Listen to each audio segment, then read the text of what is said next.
Hello and welcome back to the channel. Today we're going to be talking about Elon Musk and his takeover of Twitter and what he might have learned from a thinker like Machiavelli about how to take over a new company.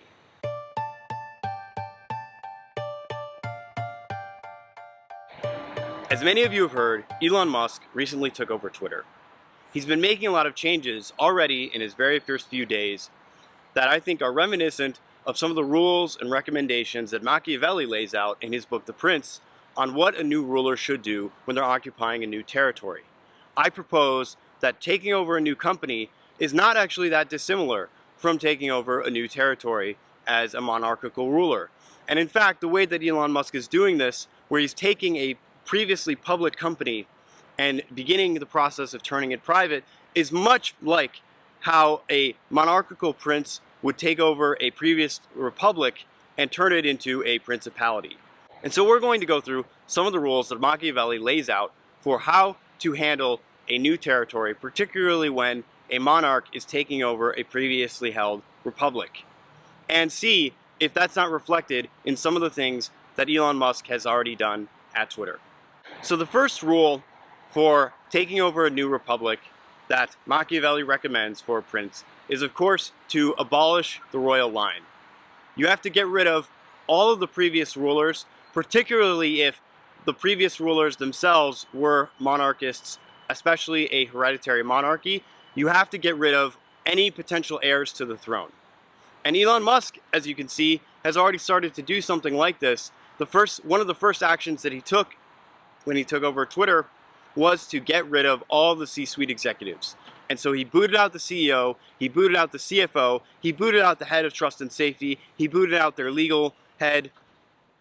And all of these things are basically meant to consolidate and establish Elon Musk's power and dominance within Twitter, and make sure that nobody that previously ruled the company is able to challenge the decisions that he's going to start making as he begins implementing these radical changes. The next rule that Machiavelli lays out is to begin establishing colonies in that previous territory. Now he says in this part of The Prince that you can either establish a colony, or you can establish a garrison, or you can go and live there yourself. Now living there yourself is not always very practical, and the problem with establishing a garrison is that garrisons are extremely expensive. You know, one of the things that Elon did in the first few days of the Twitter takeover was he brought in all the Tesla engineers, the engineers at his previous company, to check out the source code for Twitter and take a look at it and try to see if there were any bugs in it, if there were any backdoors, if there was any fishy stuff going on, and just generally get an idea of the quality of the code base that they're working with. Now, these Tesla engineers are, of course, a garrison of some kind, in that they are basically troops from the other company that are now coming in and they're getting paid to handle the Twitter problem. But the problem with a garrison is it really just becomes unsustainable, because you have to pay them to be there, and you have to basically be taking resources from another part of your empire and bringing them over into this new conquered territory. And so the engineers over there are going to be out very, very soon. And the next stage is going to be, of course, bringing in a whole new crop of people. He did say that he was going to be bringing in a huge amount of layoffs. And so he's going to be laying off about 70% of the staff. And so he's going to be replacing all of those previous people with essentially his own people. They're going to be brand new hires, mostly, probably. But it is equivalent to establishing a colony in that region, where you take some portion of the local populace that previously existed and you replace them with people that are more that have more of an affiliation with you as a ruler and with the form of government that you're going to be setting up. The next rule, the third rule that Machiavelli recommends for a new principality that you have now taken over, is to basically decimate the orders and the rules of the previous society. And he recommends this especially if the previous society that you're taking over was something like a free republic. Now Twitter, of course, I think it's very easy to say was something like a free republic. They had a very freewheeling culture. They had not a lot of hard rules. You could work from home. You could sort of slack off. There are all kinds of things that the Twitter employees were doing, and freedoms that they were accustomed to, that they're no longer going to have under Elon Musk. And so one of the first things that he started to do was he started to get rid of these previous freedoms and basically decimate the old order that previously existed. So he made an announcement that all the employees were no longer going to be able to work from home, eliminating the work from home policy. Bam, right there, a huge hit to their previous freedom. Another change that he made was he began instituting almost immediately very harsh deadlines. And so whatever kind of lackadaisical or slow or easy or freewheeling culture that they had before, it's very clearly now that it's very clear now that what Elon is doing is setting the tone for the future of the company, that this is going to be a much more productive, much more rule-bound company, and these freewheeling days are going to be over. And so he set in a harsh deadline. He began implementing new features, things like the paid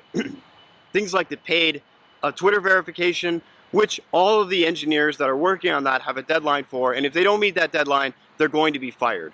Now, the nice part about this policy, about these radical changes to the rules, is they dovetail with the previous objective of establishing colonies and getting rid of some of the interlopers as well, the royal bloodline, that may be left in the company, because a lot of those people are either going to leave of their own accord because they don't like the new rules, or they're going to get eliminated because of the harsh deadlines and things like that that he's setting out. And so all of these rules sort of dovetail nicely with one another, and you get this very good carry-on effect where you're very quickly consolidating power and establishing your dominance over the company and getting control of this unwieldy foreign power. The next rule is to gain the affections of the people. Because of course, it's never enough to simply gain a territory. You also have to be able to hold that territory. And one of the best ways that you can hold a foreign territory once you've taken it is to gain the affections of the people. Now, how is Elon beginning to do this at Twitter? Well, one of the first things he did was he announced early on that he was going to start reinstating a lot of the accounts that were previously banned.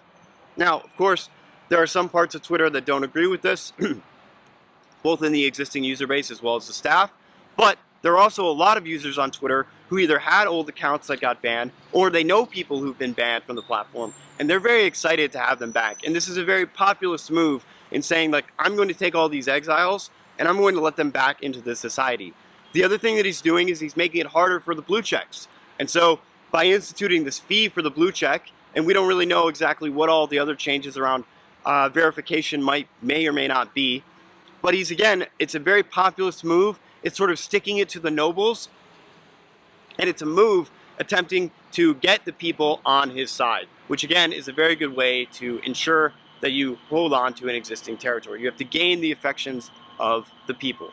The last rule that I wanted to bring out from Machiavelli's Prince, and there are many more that we could talk about, but these are just 5 very solid, very grounded rules that anyone can follow and that I see reflected in some of the actions that Elon has taken already, is to always appear religious. Now, let me go into detail a little bit about what I mean by that. So, Elon Musk is fundamentally a mission-driven individual. His public persona is as someone who has these core missions and an unshakable dedication to accomplishing the goals that those missions entail, right? Tesla is trying to accelerate the transition to renewable energy.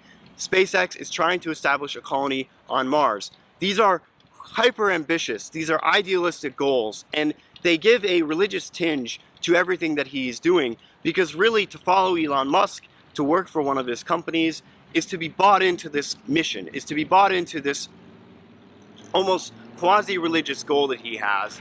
And part of the reason why people have so much trust in him, part of the reason why people have so much faith in him, why his employees are able to work so hard, is because they are driven in an almost fanatical way by a missionary zeal to accomplish these goals.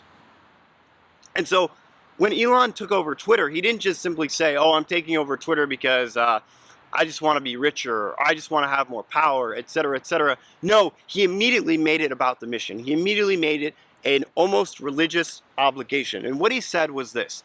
He said that the reason he wanted to take over Twitter, the reason he felt like the Twitter purchase was absolutely essential, was for the future of civilization, for the future of humanity, that there needed to be some sort of digital public square in which free expression was maintained and kept sacrosanct, and that this was the motivating factor for Elon taking over Twitter.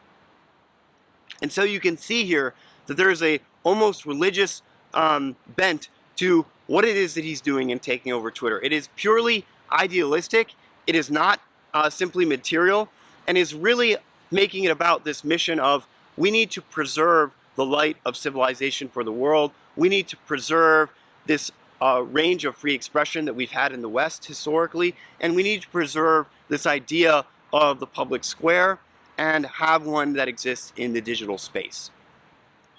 So that is the final rule that I've pulled out from Machiavelli's Prince that I believe Elon Musk is following. Obviously, I don't know whether or not he has read the Prince directly. If one of you has a reference for that, please let me know.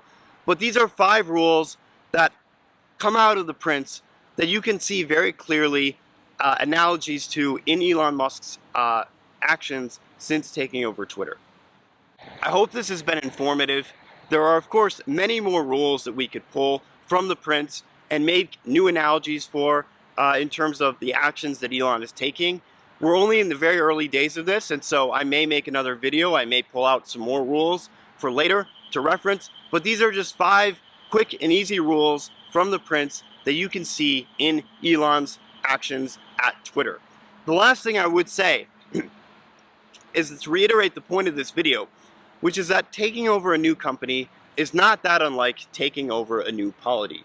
And so there are lessons from thinkers like Machiavelli, from other political philosophers in the past, that we can take and we can draw into our decisions today, both in business and elsewhere. Thank you so much for watching.